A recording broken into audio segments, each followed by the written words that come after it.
Hello everybody and welcome back to WCS America Premier League Group D action of our round of 16. We are getting closer and closer to determining who are going to be our Elite 8 for the weekend. Tonight it's getting fun, and this series is going to be really fun for multiple reasons. Not only do we have perhaps the best player in the world, Taeja, coming up against viOLet. It will be extra special, but we'll tell you guys more about that soon. There are secrets lurking in every corner of today's broadcast, and of course, I guess it's no secret that Taeja has proven to be, just very scary. A force to be reckoned with. It's proved to be a force to be reckoned with here in WCS, as he's unstoppable. I'm scared for viOLet, man. I'm scared too. Next time I'm going to edit this bio card and I'm just going to say Taeja has proven to be a force to be reckoned with. Just erase all three. I shouldn't even forget the three facts. Just put is Taeja. That's really all you need to know. He just does. He's a monster. Yeah. If you don't, or just like one line, if you don't know this guy, have you ever watched this game before? Yeah. It's funny because we've been watching like the rebroadcasted games of all like the big tournaments, like, oh yeah, the old IPL team competition where Taeja actually won an IPL right years ago, and he's just been around dominating for the longest time, and he's had lulls, I'd say, of success, but he's always been good. Like Taeja has never been bad in StarCraft 2, at least from anything I've seen. No, I don't really know what else to say. Of course, he has had his ups. He had like a few downs, but even his downs are way higher than most people's ups. And it's also because he's been like setting ridiculous standards for himself. 2 years ago, he won 3 tournaments in the summer, and everyone's like, oh, it's the summer of Taeja, and then he fell off. And then last summer, he was like, yeah, 3 tournaments was cool, but what if I would win like 5? Wouldn't that be even more fun? We're like, well, if you're Taeja, then that's really fun. If you're any other player out there competing, then that's not all that fun. And this year, he just like keeps being ridiculous. He has all-killed so many teams. But his opponent is also a force to be reckoned with, as he's been around for a long time. He was the runner-up of an IPL 5, I believe, back then in Vegas. Has, of course, won an MLG as well. He has won an Intel X3 Masters in Sao Paulo a long time ago.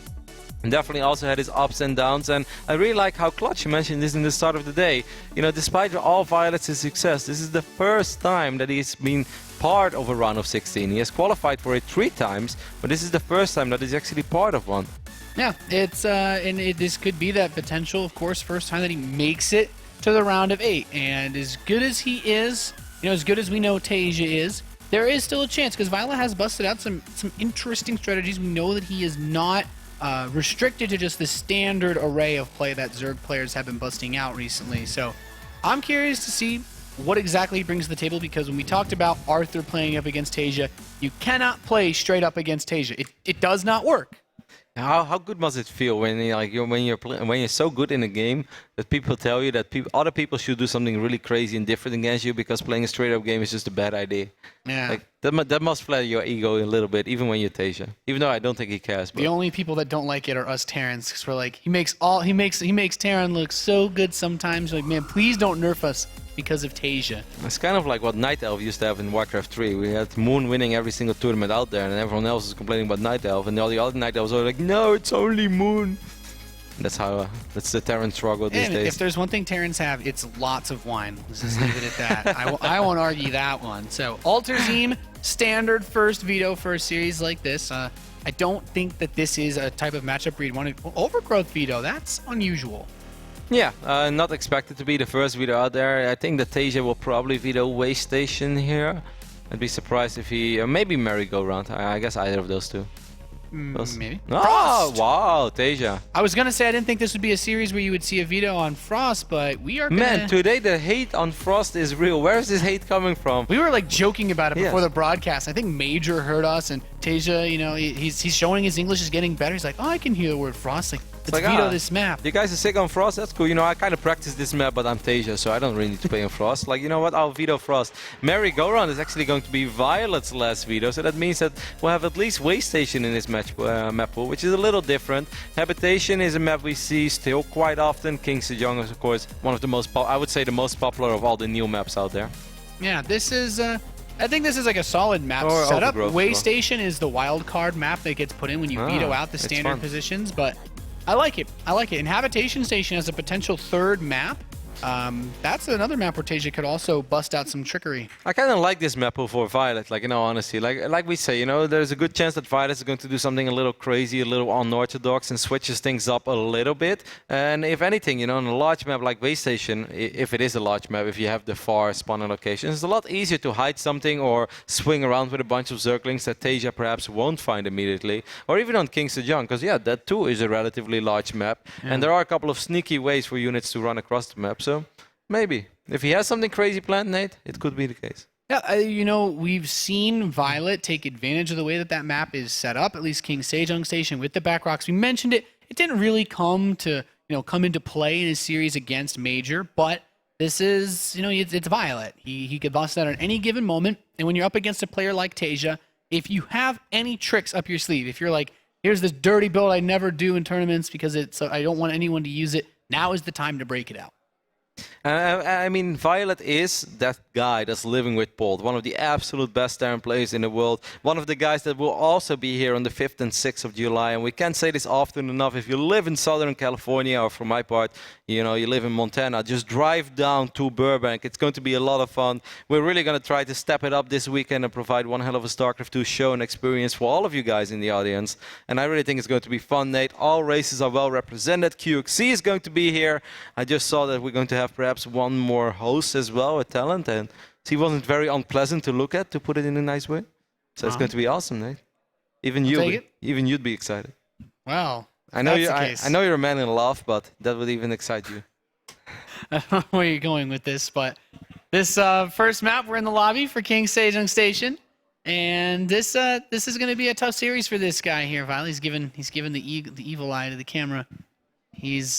You have to go into this with full confidence, because if you're not at 110%, you don't beat Taeja. No, that's definitely true, but viOLet is a guy that's very confident. He's always been, and he's had a lot of success in his career, often at times where we didn't expect it from him. Most of the time, when you really expect a lot of viOLet, he was putting up reasonable results. He definitely fell off for a while after he went back to Korea, but he has surprised us so many times in his career already.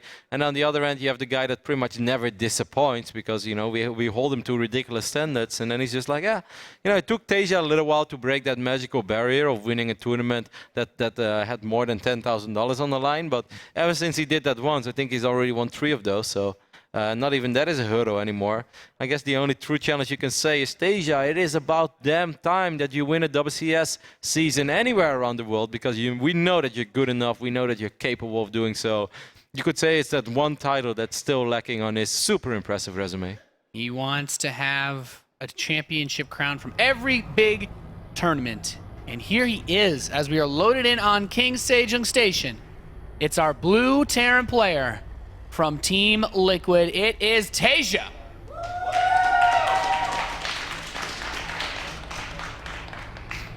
Taeja is going up against the Red Zerg, currently living in Atlanta, Georgia, spawning on the right bottom side of King Sejong Station.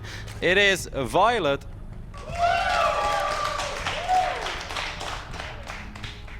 viOLet with a mountain to climb against a player like this. I don't think we all know viOLet is good, but how can you doubt Taeja with the runs that he's had in these tournaments, with the caliber of players that he's defeated? It truly is a match where at the very least you can go into it thinking, maybe I'm not favored, but there's nothing to hold you back in a match like this. No, you could say there is nothing to lose. Worst comes to worst, viOLet is gonna have to go up against Juan one more time. But that has to make him perhaps a little bit nervous as well, because Major put up a fantastic fight early today against viOLet. You could even say that game 1 and Overgrave kind of was Juan's game. So, I wouldn't mind seeing a rematch between viOLet and Major. I think that would be fantastic. But needless to say, this is going to be a really fun series. And I'm excited, Nate, We talked Taeja into oblivion, but he deserves it, because there's just not a whole lot of things he doesn't win. But he's gonna have to do it one more time. Like we said, there's this one title still lacking on his super impressive resume.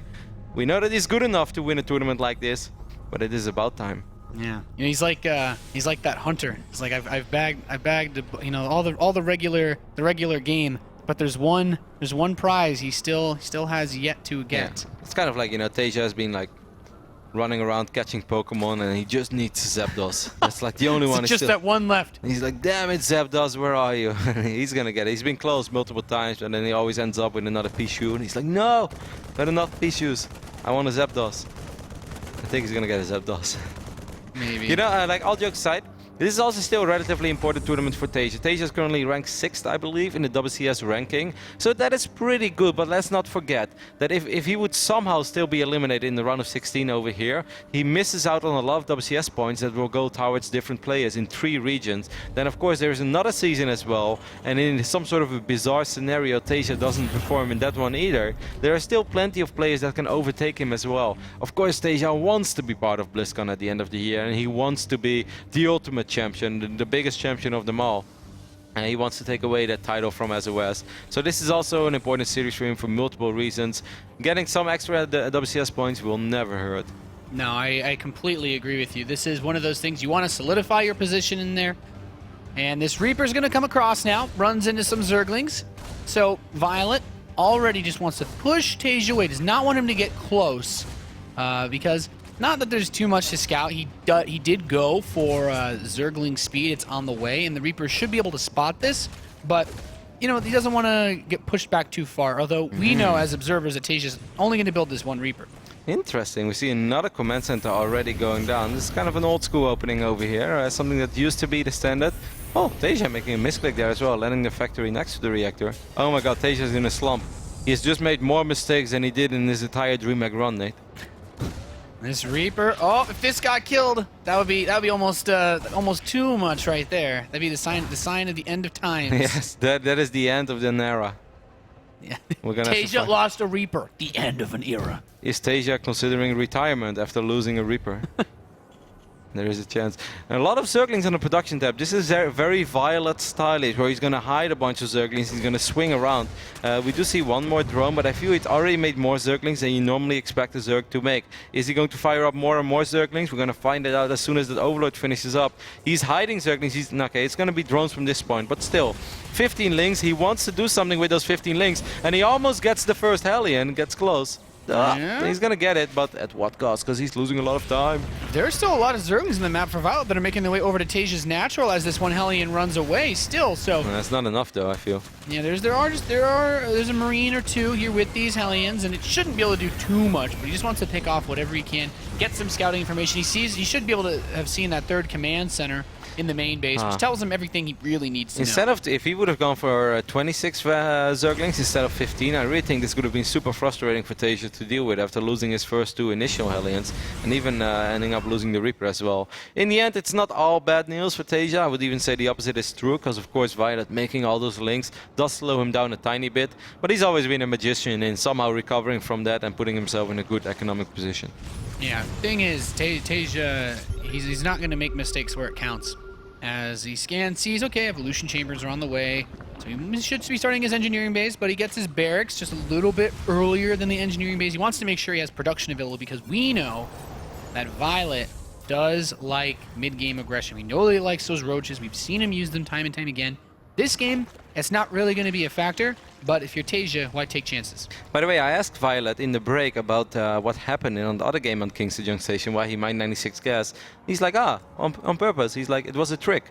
I was like, but why 96? He's like, well, I want to stop mining gas when the Reaper left. I was like, oh, why wouldn't you mine 100? Like, he's like, He's like, didn't think about it. He's like, it was just to fake him out. I was like, okay, well, like, you definitely faked us out.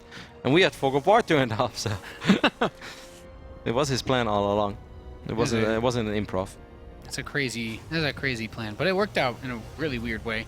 5 Overlords coming in, so he's gonna be able to produce a lot of units, but his lair, his Baneling Nest, not done just yet. I mean, there's not too much room to get aggressive here, but viOLet can start to spread these Overlords out a bit more, get more map vision, and when this lair completes, we'll see him move towards the Spire, most likely, get the Mutalisks out, because he doesn't even have a Roach Horn at this point. It's a very standard, straight-up opening from viOLet, which I think is the most interesting part of his whole strategy. Yeah, viOLet's getting a macro hatchery in his main base now as well. One thing that I'm a tiny bit worried about, Nate, is that viOLet doesn't even have vision of all the corners in his main base. There are a couple of dark spots around his main, especially against Taeja. You don't really want to play this matchup normally like that, because you want to see it when units unload.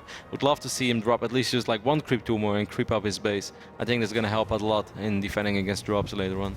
Yeah, I'd agree. viOLet's going to move some Zerglings over to this natural, though. He wants to see No, what's he's going on. gonna No jump. run-by room here. He's just going to attack these Marines, and they've got Stim. And Stim's Marines are pretty good against unupgraded Zerglings. viOLet threw away a lot of units there. If we take a look at the units lost resource tab, we can see that he's dropped 35 units throughout this game. I guess 34 of them were Zerglings. And Taeja's gonna move forward. He's like, cool, you just wasted a lot of larva. Early this game, you already wasted quite a bit of larva. That first attack is going to be already relatively difficult to deal with, because Bailing Speed won't be ready with it. There are still 6 Hellions in the mix as well. viOLet has to be very careful about how he wants to engage this little hit squad of Taeja. I like these Banelings trying to move in and get some worker kills, but no dice. Will injure a lot of SCVs, but they're not dead quite yet. So Taeja, he still has his mobile force out on the map. He's still trying to put on a little bit of pressure, and I do like this because if he can keep that creep spread back, it'd be quite nice. He's got a lot of Hellbats with this army. Yep, these Hellbats are going to do a good job in frying most of those Zerglings. The Banelings have arrived though, but good spread so far by Taeja, really making the most out of those few Hellbats that he had. And viOLet just made a pretty big investment, and he didn't clean up this army yet, Nate. Yep, and that allows him to pick off these creep tumors, pushing back the creep spread, denying vision, denying movement speed buffs to these units. And if he kills another queen, that's going to be awesome too, because he's also pressuring this left side hatchery. And Taeja, he's already got his next wave coming out. There's only 4 Banelings in production, none currently on the map. Yep, he's firing up 2 upgrades as well, way before viOLet. viOLet is on 1-1 with his Zerglings and Banelings. These Withermites are going to burrow. viOLet has to pay attention. Will split up his mines quite reasonable there. The Marauder takes a little bit of friendly fire. But in the end, this is a really bad position for viOLet. These Banelings off creep will most likely not connect with Taeja's units. Look at Taeja. Taeja's disgusting, Nate. He is scary good, and you know what? I hate it. The monster has risen from the sea to knock down viOLet's base. These Mutalisks dying to these Marines, and the next wave already here. Taeja, the blue trail coming down across this map over to viOLet's 4th. I don't think he has enough to stop this guy. No, I don't think that this hatchery will live. Taeja's up 60 supply, 60 army supply against 30. More Zerglings will stream in. Withermites get a reasonable shot off. That one mine already has 13 kills, as you guys can see. This hatchery taking more and more damage. A few more Banelings already, but off creep. Like, this is not where viOLet wants to start trading blows with Taeja, because Taeja will always get the better hand of this of these engagements. Yep, and as this 4th base gets knocked down, Taeja continues to keep the base count even. So, with the supply being even, there's not many advantages left for viOLet in this game, because still something no 2 else. upgrades. Yep, I was going to say something very important that you mentioned earlier. As Taeja's +2 finishes, has not even started for viOLet. No, but Taeja can also fire up 3-3 immediately if he wants. This is perhaps the one moment for viOLet where Taeja wasn't paying attention, but who am I kidding? Of course Taeja was paying attention. He will split his units in the nick of time. viOLet is going to try to take his fort base in the middle of the map instead, but being down a full upgrade already in this phase in the game, viOLet has a little bit of money in the bank, but he's going to try to I think he's going to try to just like produce as many units as possible and try to go for one big counter attack when Taeja is out of position. A few Banelings trying to roll into this bio hit squad, but that's not going to work either. A counter attack seems like viOLet's best idea right now, but that too is not going to be extremely effective. Look at those Banelings just casually rolling next to the bio hit squad. It's like, oh, nothing to see here, guys. Yeah, these Mutalisks and the Zerglings want to hit the 3rd base. The SCVs scrunch up, not able to kill those even. There's still that bunker. Taeja just, you know, he doesn't make any mistakes. If that supply depot was down, he could have tried to run into the main natural. He could have ran into the main, tried to hit some of the add-ons, but Taeja does not leave. He doesn't leave anything. Look at the units lost resource tab right now. This is just silly. 10,000 resources lost for viOLet. 244 units. For every unit that viOLet kills, Taeja kills 4 of viOLet. Pretty much, you know, not exactly, but it's pretty damn close to it. Extremely cost-efficient play so far from our Liquid Terran.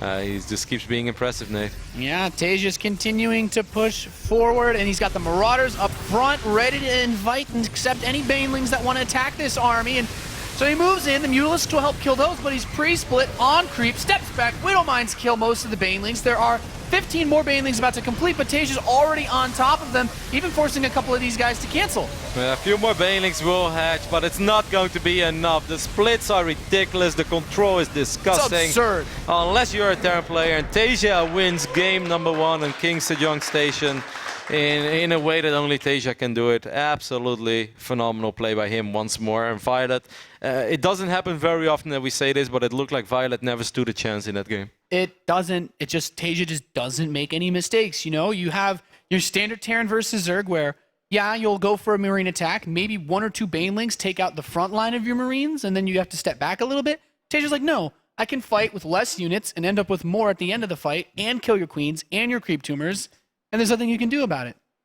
Awesome game by Taeja as we are getting ready for game number 2. Now, yesterday, guys, it was Canada Day and we gave a lot of love to Canada. And today, there is something very special as well. So before we are going to show you guys what is so special about today, because yesterday was Canada Day, today, well, I can't say that it's better than the entire country, but it's also very special. So we're going to do something cool for you guys for game number 2. But for now, I'm going to throw to a small promo of the Battlegrounds Atlanta, which is coming up from the 11th to the 13th of July, which is going to be super awesome. And I hope that all of you guys will come out to Atlanta. So stay tuned and we'll be right back with game number 2.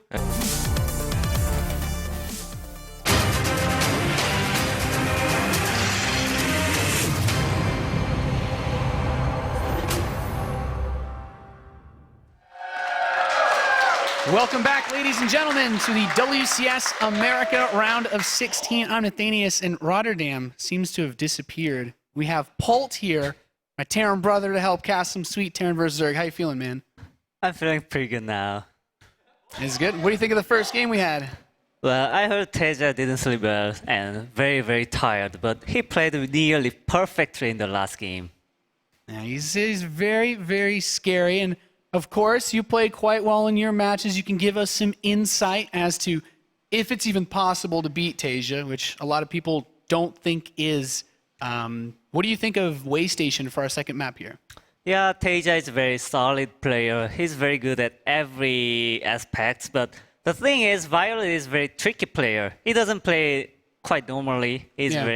Sometimes he does mass roaches, roach hydras, things like that. So I think he has some edge.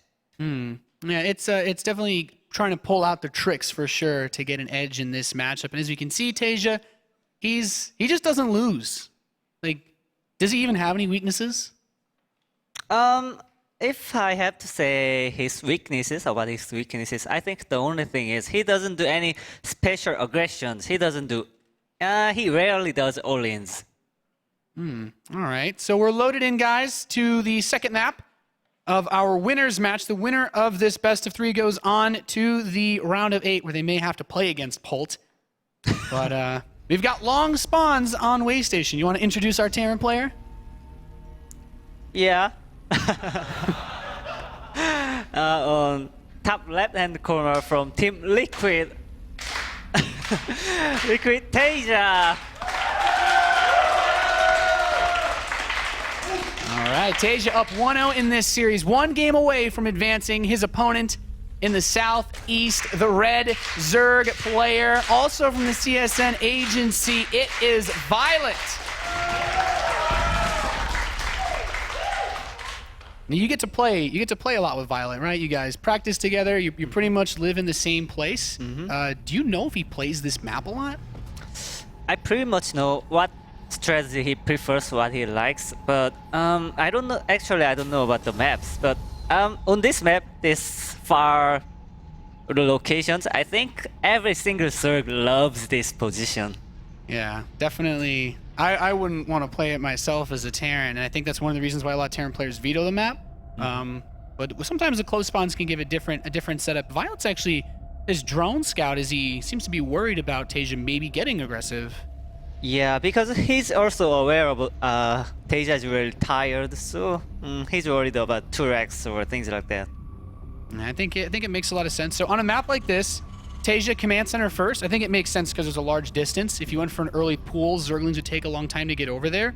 But what kind of follow-up do you like? Do you think playing gasless can be okay for the early game, or does he want to go straight for Hellions? I think this map is very wide and big, so Hellion would be better. And that drone scouting is working pretty well, actually.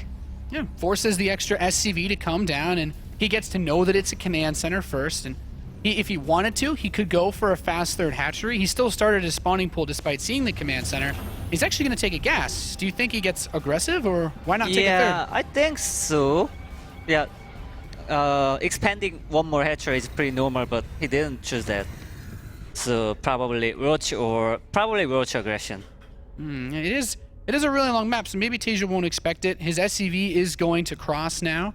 as the drone comes home, but Taeja has taken a gas, and I think the way that you open up with Hellions on this map, usually about 6, Taeja has liked to go hunting for some overlords on occasion, but when he sees this gas on a map like this, like if you scout a gas on long distance and no third hatchery, does it have to be aggression, or is he just going to maybe try to fake him out like he did versus Major? The thing is, Zerg is aware of Terran is going for CC first, and this map has wide natural entrance, so it's also possible link speed and making a lot of links as he did in the last game. But also, oh yeah, he's going for speed links. Yeah, it makes sense. You're right, actually make a really good point. The natural, it takes a lot of buildings to block it off, right? Mm-hmm. It needs one more supply depots than other maps. Yeah, he's actually going to put his 3rd command center to help block this off as 2 Zerglings come chase this Marine. And they're going to hold the Zelnaga Watchtower as Pulse Marines just come up, make sure that SCV is safe. So for the 3rd command center build, on this map, do you think maybe he goes for 3 barracks first or 2 engineering bays? He's playing very, very greedy, so I think he'll go for 2 E-bays first. Yeah. It's such a large map, like you wouldn't expect aggression, so you think he can get away with more greedy play? Yeah, because this map is very, very big. I think this is the 2nd biggest map in the map pool, maybe. In the position of the distance between naturals. Yeah, I completely agree. The factory is going to complete soon, so Taeja should go into Hellions, and you're the kind of player, you actually like building more than the standard 6 Hellions. Do you think Taeja ever deviates from like the very normal setup to just get 6? 4 is kind of weak. It means if your opponent has a lot of Zerglings, 4 is very weak. Even if you are aware of that and paying attention to your Hellions, it's very hard to micro it very well. But if you have 6 or 8, it's very good to deal with them. So 6 is a safe number.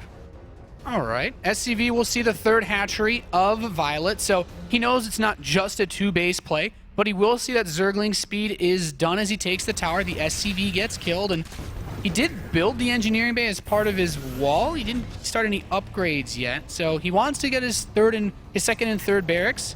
viOLet's not doing anything crazy, though. He seems to be just playing very standard. Yeah, I think he just wanted to scare Taeja, so he mined some gas and did speed upgrade, but he doesn't really intend to commit much about that. Just wanted to scare him, so later the Taeja couldn't make 2 E-bays first, but he's making 3rd barracks, and now he's building the 2nd and 3rd, 4th gas refineries. Yeah, this Zerglings try to slip out as the Hellions leave. They do get into the natural expansion, try to pick off a few SCVs. So, but Taeja only seems to lose 1 worker. He's moving those Hellions back, and as you mentioned, he gets 6 Hellions, so it's very easy to deal with this small force of Zerglings. Yeah, this is I think it's kind of good for Taeja. Well, yeah, I mean, he only lost like 1 or so. Yeah, 3 SCVs total have died, but 1 was the scouting worker as well. So for killing about 12 Zerglings, not too bad, I'd say. Do you like the 3rd base position that he's going for with the command center headed south? Yeah, I like that more than the north side, because it's easier to defend from Zergling run by. That north side position, the 3rd position is too wide and opened. All right, makes a lot of sense. The upgrades are pretty close between the 2 of our players here, and so on a map like this, you said there's a lot of wide open spaces.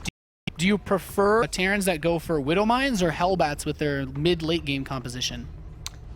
It's very hard to say. I think it's just up to a player's taste. Their role is completely different, but well, if Terran can decide where and when to fight, then probably there's a specific answer. But it's Zerg who decides when or where to fight, so I think it's just up to preference.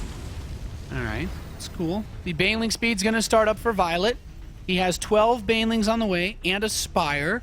Not a really fast Spire. Does viOLet prefer to typically get the upgrades before he gets his Mutalisks out? Do you think this gives Taeja an advantage? I don't know where. The thing I worried about is he's not getting the 4th base. I think it's the most important thing. Violet, right? Not getting the 4th base? Yeah. Now, he's spreading creep pretty well, though. There's a lot of tumors out on the map. Okay, 4th base is now on the way. But you're right, it's not quite as fast as it could be because Taeja opened with 3 command centers, and Taeja is already saturated on his 3rd base, so he's also not really trying to do any drop play either. Taeja seems to be really patient with his movement so far. Yeah, because this map is really big, so I think he's really trying to go for late game, and if he plays solid, I think he's very confident and he can beat viOLet. These couple of these Hellions get picked off, and yeah, it is a really big map if you stretch yourself too thin. Like those medevacs, even with speed boost, can take a while. So he wants to move on the front of creep. And I think if he can deny this 4th base, that would be really good. Yeah, if he can, but he has to be careful. The Surge painting speed will be done soon. Oh yeah, he's actually coming from both directions on this army. Taeja has some Hellbats. He's moving the Marines behind, but actually pretty good Baneling detonation so far. He will be able to defend the 4th base, and now he has 12 Mutalisks on the way. Yeah, the last engagement pretty favorable for Surge. So as the Mutalisks come out, I think, especially on a big map like this with how fast Mutas are, you made a really good point. You know, the drops not going to be a big focus, but Taeja also has his +2 upgrade started a bit earlier, so he wants to push this creep back, but oh, these Mutas might actually catch these medevacs. There's still a lot of Zerg units. I think Taeja had to pull back his army earlier, because if he loses this fight, he will lose all of his medevacs. Yeah, this is a really difficult spot to be in, trying to split off creep. The Baneling's not as effective. Marauder takes a few shots, and he actually still has a lot of Marines left over, so good army control from Taeja, I'd say. Yeah, and also the mistake by Zerg player, I mean, he didn't have to go out of the creep. I think it makes a lot of sense, because now that he pushed him back, he can kill some of the creep tumors. He can give himself a little bit of extra space to fight on. And with how close his 2-2 is, I don't think he needs to leave Violet's side of the map. I think viOLet just needs to be in creep and yeah, just needs to make an action, but don't chase that far away. He's moving off of the creep again. The Marauder still up front with those Hellbats. The Banelings. I mean, Taeja's splits are just so good. He stemmed a lot of his forces, but it doesn't really seem to matter. He's continuing to rally up front. Do you think Taeja can get a 4th base yet, or does he just continue rallying across the map? Right now he has 7 barracks, so oh yeah, he's making another command center now. Okay, and he's actually getting in Thor's Blue Flame. So the Thor Hellbat mix, do you like this versus Widow Mines? I know you like to make a lot of mines yourself, but is there any weakness to Thor Hellbat in this situation? In this situation, the most difficult thing is everything is on splitting. If we can do it correctly, then it's very, very strong. Yeah, I have to agree, especially once you try to move out onto the creep, because even though he hasn't killed, like Violet hasn't been able to kill the army, Taeja still hasn't harassed the economy of Violet, right? He hasn't killed any drones this game. Yeah, that's one of the problems. Violet has more than 80 drones. It's a pretty good number. Even if Taeja has, yeah, he's also same. He didn't lose any SCV except in the beginning of the game, but in 200, when the big army makes an engagement, I think it's slightly favor for Zerg when it's in the creep. Yeah, I would definitely agree there. A lot of Terran players have died trying to fight on creep. Infestation Pit will start for Violet, but Taeja should be able to get his +3 upgrades much earlier. He scouts the 5th base on the right side of the map, but he's still pushing on the left side. He has the Thor and the Marauders up front, but there are a lot of Banelings with this army for Violet, and he's spreading himself out really well. Yeah, so the thing is, it's totally up to Taeja. Yeah, but that Thor not able to run away as fast as the rest of the army, picks it up in the medevac, and it still gets sniped. But Taeja trying to split as best he can. He's actually still going to have a lot of Marines left over after this fight. Yeah, it was a pretty good fight for Taeja because it was out of the creep. I don't really know why Zerg is chasing him again and again, but it's always better to be in the creep. Also, Taeja, the thing I'm worried about Hellbats are the kind of, well, it has some range, but it's very short. But it's very, very difficult to split. Yeah, they move pretty slow compared to the Marines once they have stim. Taeja gets a drop on the top right side, though. Most of the army is on the left side of the map, and Violet, if he wants to go for an engagement, he has to chase off of creep again, which, as you said, has been going really well for Taeja. And Violet, he's getting his Hive now, but Taeja's +3 upgrades are going to be done for a very long time before the Violet gets his. Yeah, so between the time when Taeja's 3-3 is done, but Violet's 3-3 is not done, it will be the biggest moment for Taeja and Violet, for both players. Yeah, neither of these players have really harassed each other either. Violet, I guess it seems like he feels like he needs every unit at home to defend Taeja's attacks. Yeah, I think so, but well, yeah, he's finally getting the south base, but it's much better because there are creeps spread it very well here. Yeah, it seems he has a really long way to go on the creep if he wants to attack that base on the right side of the map. So Taeja is still just building up a very large army, but his +3 upgrades are complete. Like you said, this is a really big opportunity for him because those upgrades have just started for Violet. And does he have... Yeah, only 14 Banelings. I think if Taeja splits well, this should be doable. Yeah, Zerg player needs more Banelings and don't chase out of the creep. And he takes a nice trade so far. Doesn't really lose much. 20 more Banelings. I think this is starting to get closer to where he wants to be. But still, Taeja, I always like in Terran versus Zerg if you can have a 4th base up at the same time as the Zerg player. But there's also no creep spread by this 5th base anymore, so I think Taeja should be able to keep the bases even between the two players. Yeah, I like Taeja's position more, but the thing is, if Violet can buy more time and his 3-3 and 3-3 is done, and if he can make Ultra Risk, then I think he can come back. Yeah, Hellbat's not very good versus Ultras. He's going to try to attack once again, but Taeja splitting, moving off of creep. He just splits so well. He doesn't lose any of his Marines to the Banelings, and now it's just Marines versus Mutalisks, and even if the Mutas run away, he should be able to kill the 5th base, right? Yeah, split was perfect, and Taeja got the big engagement. Taeja just doesn't seem to make any mistakes, Pol. No, not any mistake. Gets into the 4th base of Violet, killing drones left and right, and what can Violet do at this point? He doesn't have any Banelings. It's just Zerglings and Mutalisks to fight against a ton of Marines. Yeah, he just needs to focus fire on Medivacs. At least he needs to kill all of the Medivacs, and he has a lot of resources, so maybe he's able to come back with Ultras. Yeah, he has to put a lot of he has to really invest a lot into that, because now Violet's only on 3 bases, but his main is low on resources. The natural is running low, and Taeja, he still has a couple of resources left at all of his bases. And I think having that 4th has been really nice for him because he can put all his meals there. But the thing is, you can see the supply difference. Well, it's slightly favors for Zerg, and finally, our Zerg player has the time for harassing. And these Mutalisks are going to go around to the top right side. But Taeja still has a lot of creep to kill. However, he's very close to the new base for Violet. So I think, he should be able to kill this without much trouble. The +3 upgrades are about to complete, but I think he has enough missile turrets at that planetary to defend it. Yeah, it's pretty tough for Violet, but I think he can find some point where there are no turrets or some weak points. And Taeja knows that there are Ultralisks now. He's been producing 3 Marauders at a time. He doesn't need to start building, like, you don't think Widow Mines in this stage would help instead of Hellbats? Well, he's just focusing on making those, so I don't think he needs Widow Mines, but it's kind of weird. He's keep making Hellbats. Yeah, they don't really do much damage to the Ultralisks. Yeah. But Violet, he steps back. Actually, a really nice shot from the Thors onto those Mutalisks, but Violet is going for Pathogen Glands, and I can say I like Infestors in this situation if the Ultralisks can get on top with Fungal. Yeah, he knows he's low on economy, so I think he just needs to focus on one big engagement, and if we win that fight, I think he just needs to finish him at that fight.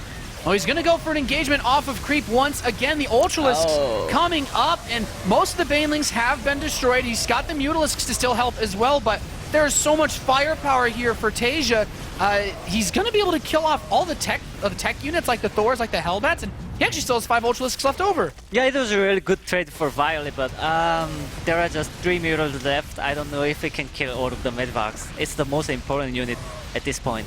Yeah, and this is good kiting because there's no creep. The Marauders can step back and kill a lot of the Ultralisks, and Violet is going to retreat now, but Taeja secured the top right base during all of this, so his economy is still really good, and Violet still does not have 5 bases yet. And he's also lost those Ultralisks.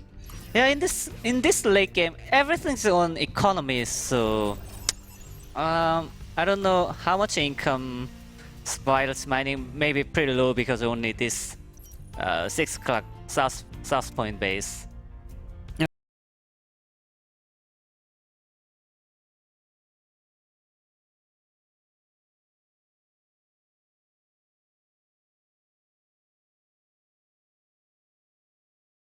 Lands, and he has to basically rely on the banelings to kill everything.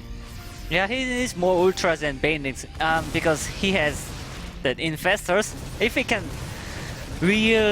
make really good fungus, maybe it's possible to kill all of Taeja's army. And would you say he needs beautiful fungals?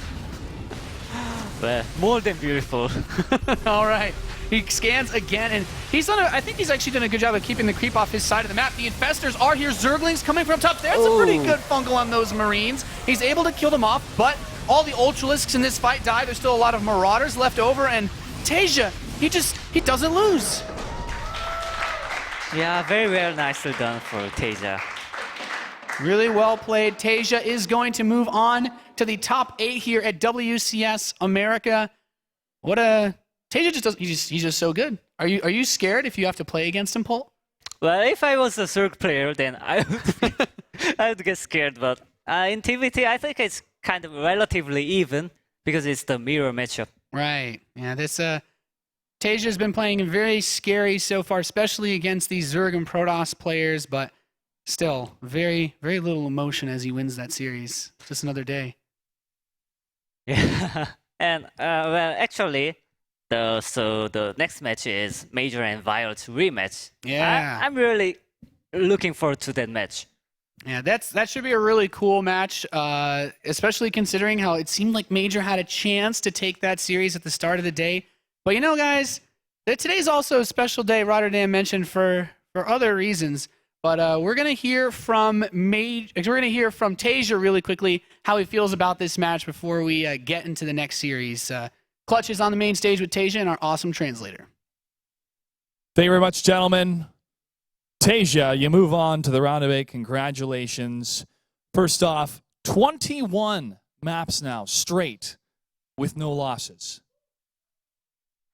At this rate, can anyone stop you? Maybe Hyun. No. Maybe Hyun, the same guy that took you out last season. So he wants vengeance against Hyun for this season. Well, looking at the round of 8, I know you're going to prepare for Hyun. Are you going to prepare anything else or for anyone else as you move on to the round of 8? I don't care.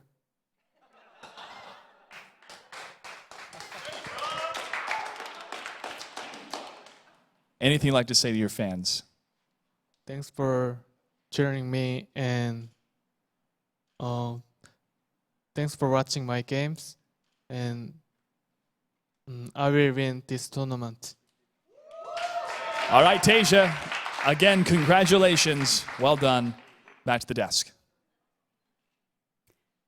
Thanks, Clutch. Taeja, he does not seem concerned with the rest of the players in this tournament except Hyun. I really like it. I really like Taeja's interview. Yeah. Wait, gentlemen. We need to take care of something very, very important here. Since we have a very special guest that's on the stage. Audience, I'm going to need your help on the count of 3. 1, 2, 3. Happy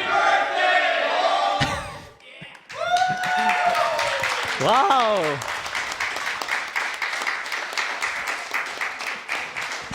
Happy birthday, Pult. Thank you so much. It's been an honor to have you here, casting, playing, and well, you got to enjoy your next year, man. I'm really glad. Maybe we should blow your candles. It's your day. All right, guys, this is awesome to have Pol here. Send him your tweets to let him know happy birthday, Pol. We're going to have our final match of the day coming up after this short commercial break. You're watching WCS America. Don't go anywhere.